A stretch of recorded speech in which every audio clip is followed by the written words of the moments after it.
Hey, what's up? Welcome to my channel, or welcome back to my channel. I'm Indy Rossi. You may or may not know me from my other YouTube channel called Indy Rossi, but if you don't, hi, it's nice to meet you. We're gonna talk a lot about my journey as an entrepreneur and a new entrepreneur. So it's gonna be a lot of real stuff, some real stuff. I'm really trying not to swear. Heckin' crazy. But anyway, this video is gonna be about 5 things that we should all work on for 2021.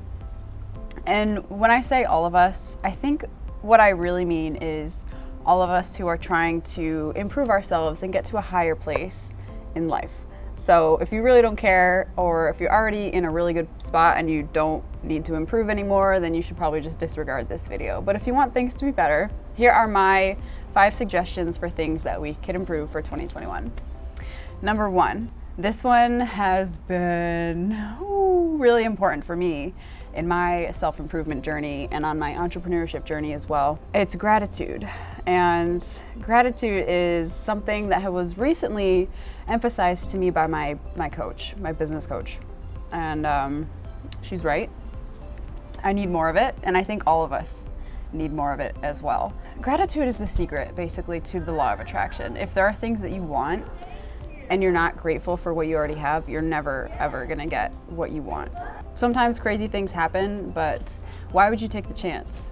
Basically, is what I'm trying to say.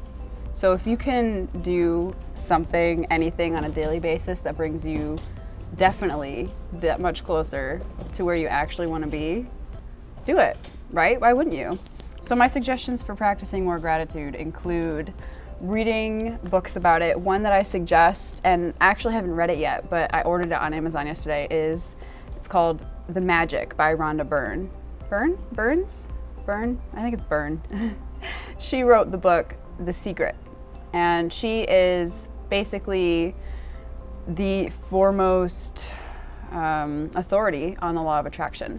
Practicing more gratitude, waking up and writing down 10 things that we're grateful for. I have a really great journal that has prompts for every morning when I wake up. The first thing I do is write down 10 things that I am grateful for. I feel really good. Number 2. I struggle so much with this one. This one is time blocking. Time blocking is an essential skill and an essential practice if you're trying to get things done. Okay, I guess I'll start with what my problem with time blocking is. I will make meetings with other people every day. I'll never ever be late. I will be there. But if I schedule a meeting with myself, or if I schedule a time block for something that I'm supposed to do for myself, I'll almost never ever get there. I'll never do it. Like every day I have from 5 to 7 p.m. scheduled for skill learning time, where I'm supposed to sit down and practice skills, and I never do it. This is a trick that I learned yesterday, and it is to only schedule 2-hour blocks. 1 or 2 hour blocks, depending on how much you can actually sit down and focus. If you can't sit for 2 hours, maybe try 1 and work your way up. But schedule this block and treat it like a meeting with money. Would you skip a meeting with money if money were a person? If this person that you're meeting with was going to hand you, cash, basically, would you skip that? Would you forget about it? Or would you be thinking all day, like, oh my gosh, there's 3 hours till 7, there's 2 hours till 7, there's 1 hour till 7, there's 5 minutes till 7.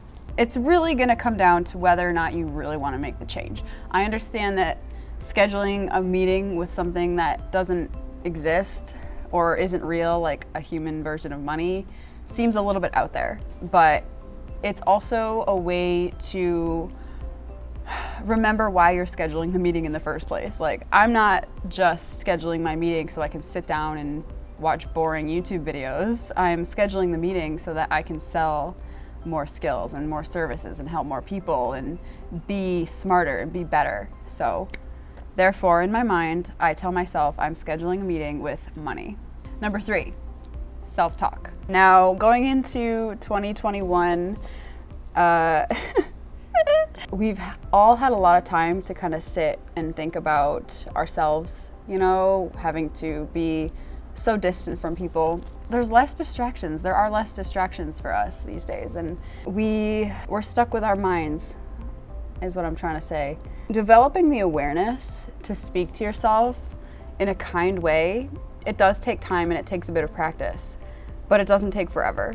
And if you can just get to a point where you notice when you're not feeling good, and you notice, I'm sure it's probably pretty easy for you to notice when you're not feeling good versus when you are feeling good, right? Because you've got the difference in energy. You feel lazy and lethargic and just crappy when you don't feel good. So when you're feeling a particular way, that's when you try to sit and you pay attention to what thoughts are coming into your head. Earlier today, I will be very honest with you, I did a absolutely horrible sales call. Oh my gosh, it was so bad. I felt like trash. I got off the phone and I was just like, I thought I was better than this. I'm an idiot. I'm so stupid. And I just felt my energy go, and I went from feeling good, like working on my day, working on my stuff, to I need to take a nap. I'm tired and I'm sick of myself. So what I did, and this is kind of weird, this is really weird, but it works for me. Shadow work that helps us integrate the aspects of ourselves that aren't socially acceptable. So there's no way to avoid it.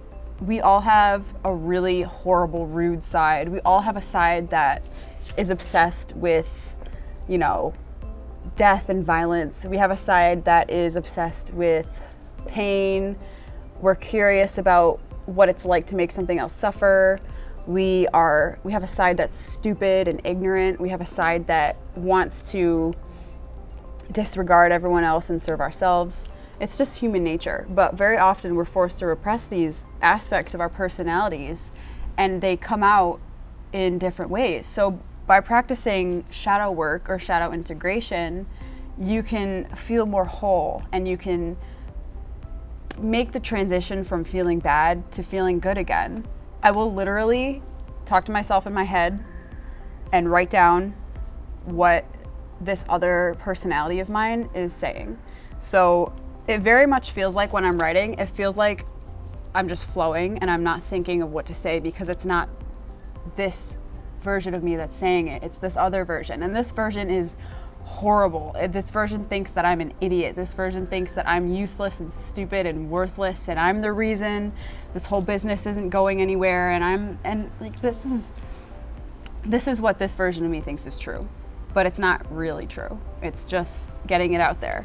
And when I'm doing this, I'm writing and I'm in a very centered place. So just putting the thoughts out on paper, and I'm not reacting to them. I'm not agreeing with them. I'm not giving them any power. They're just getting out there. And it helps me get from one mindset to a much higher mindset. When you begin to notice your self-talk, think about the things that you say to yourself. And would you say those things to your friend? Would you say those things to your best friend? Would you tell your best friend that he's absolutely worthless and stupid and just ugly and not worth a freaking penny because he's just so dumb and not good enough for anything? Would you say that? No? Why would you say that to yourself? So I believe that going into 2021, we should all practice better self-talk. Number 4, this one goes along with time blocking. This is skills. Going into 2021, man, most of us were aware of how, I guess, fragile the job market is and how expendable we are at each of our jobs. Now, I haven't actually had a job in a long time. You know, I've been working from home for several months now, almost a year, and it's been really great. And most important thing to feel comfortable to do that and to actually get a business off the ground is to have skills. There are tons of different skills you can learn. There really are, just tons. The one that you pick, or the ones that you pick, don't have to be ones that you hate just because you think they're gonna make you the most money. You should pick skills that you can enjoy and that work well with your own personal innate talents. So think about what you like to do. If you're really detail oriented, maybe you could learn how to use Excel, because that takes a lot of detail and very tedious work. I am very detail oriented, and something that I should work on after I finish working on what I am working on is Excel and doing that kind of data entry stuff, because I enjoy that and I can sit for hours and just type numbers into boxes. I'm a perfectionist and it works well with my personality. So again, if you can time block an hour or two into your day to learn skills, you're gonna set yourself up for a lot of success for 2021. Even if you just have a side hustle, right? So that's my number 4 suggestion. And number 5 is networking. Networking is, oh my gosh. I'll be real with you. Before this year, I hated networking. I hated talking to people. I still hate it, and I still think I'm bad at it, but it's gotten a lot easier and it's more natural and effortless for me now. I met some of the most important people in my life, and I mean important in terms of how much money I'm making now and going to make in the future, and you know, basically how far I'm gonna go with my life. I met them through networking, and if I hadn't been networking, I never would have met them and I would have stayed in the same exact place. The phrase, your network is your net worth, is think about the people that you spend your time with. Are you the sum of the 5 of them? If you look at their income and then you look at yours, you're probably the sum of your 5 friends. And if you want to level up, you have to meet people who are on a higher level. And that is where networking comes in. Now, I know talking to people is a real challenge for a lot of people, but I think it's just something you gotta practice. Think of it like you are helping someone. If you're really shy and if you're afraid to go up to somebody at a networking event, maybe look around the room, and instead of thinking about yourself so much, look at the other people and try to see if there's anyone else who looks nervous, and go up to that person. And you're gonna make them feel a lot better. And then you'll have someone to talk to. And maybe it's just you two who end up talking for the rest of the event, or maybe you move on to somebody else. But if you can look at it from the point of helping someone else feel a little bit more comfortable, it makes it easier. Fortunately, Zoom calls and Zoom networking events are like the status quo now, which is nice for me because I hate in-person networking events, or you know, they're difficult. They were difficult for me. I haven't been to one in a long time. Zoom calls are a lot easier than real networking events, and there's tons of those. There's so many. Happy Neighborhood Project is one free networking event that I can recommend. Usually there's business owners who attend it. If you don't have a business, you could probably just make up something and see, you know, who you meet. But yeah. No, just get out there and meet people. That's an essential skill for 2021.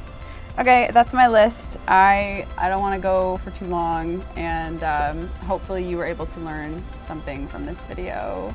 Yeah, I'm excited for 2021. I'm really looking forward to it, and if you stick around and subscribe to my channel, you will see me transform from this chick wearing the same ratty t-shirt that I wear in like all my other videos to stylish and well-dressed entrepreneur. I can see it. It's gonna happen. So make sure you hit that subscribe button, and I will see you next time. Thanks for watching.